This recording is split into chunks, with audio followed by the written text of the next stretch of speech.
visuel. LSF, centre. Ça veut dire qu'effectivement, visuel, LSF, langue des signes française. On enseigne 2 groupes. La première langue, 2 niveaux, pour les sourds, et un deuxième niveau pour les entendants.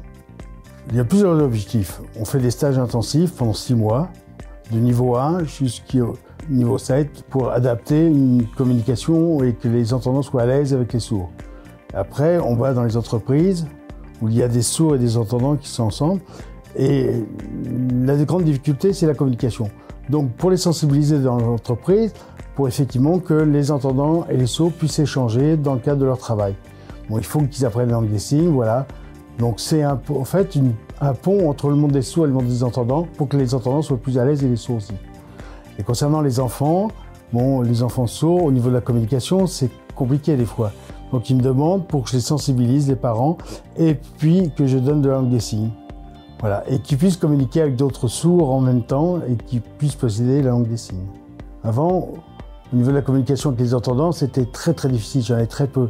J'oralisais, mais bon, on passait par l'écrit, mais il y avait vraiment un décalage.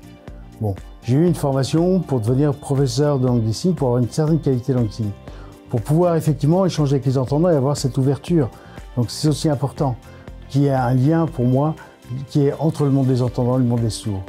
Voilà. Et vraiment qu'il y ait une communication, un échange. Pour moi, c'est le pont entre ces 2 mondes qui me paraît le plus important. Et c'est pour ça que j'ai mon engagement dans cette association, pour éviter aussi que les sourds soient complètement isolés. À peu près en 2015-2016, la mairie d'Orléans et le CCAS m'ont sollicité. J'y suis allé, je les ai rencontrés. Quel était le thème? C'était un peu flou, on m'a expliqué que ça concernait l'accessibilité. Donc moi, j'ai bien compris de pouvoir enseigner la langue des signes adaptée à des personnes. On a vu le protocole et puis j'ai trouvé que ça, c'était très intéressant. On nous a dit que concernant l'accessibilité depuis la loi de 2011, bon, quand j'ai vu le programme, j'ai dit c'est bien et donc on s'est unis pour pouvoir faire de la formation. On a réfléchi sur l'accessibilité et de pouvoir aller à la mairie, à l'accueil. On s'est aperçu qu'ils étaient encore en difficulté quand ils accueillaient une personne sourde, de pouvoir effectivement les former à la langue des signes pour qu'ils soient plus à l'aise.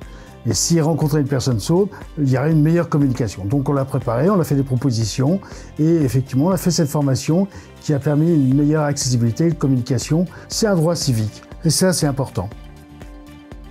Nous, Visuel Centre LSF, nous on est vraiment fiers effectivement de participer avec le CCAS et la ville d'Orléans pour une meilleure évolution entre le monde des sourds et le monde des entendants, pour qu'on puisse ensemble mieux communiquer.